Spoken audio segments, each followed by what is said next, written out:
Cargaros,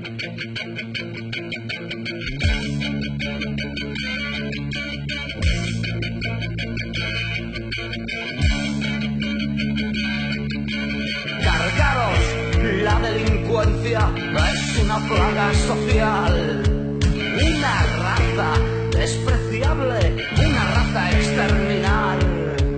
Banqueros, unos ladrones sin palancas y de día, políticos estafadores.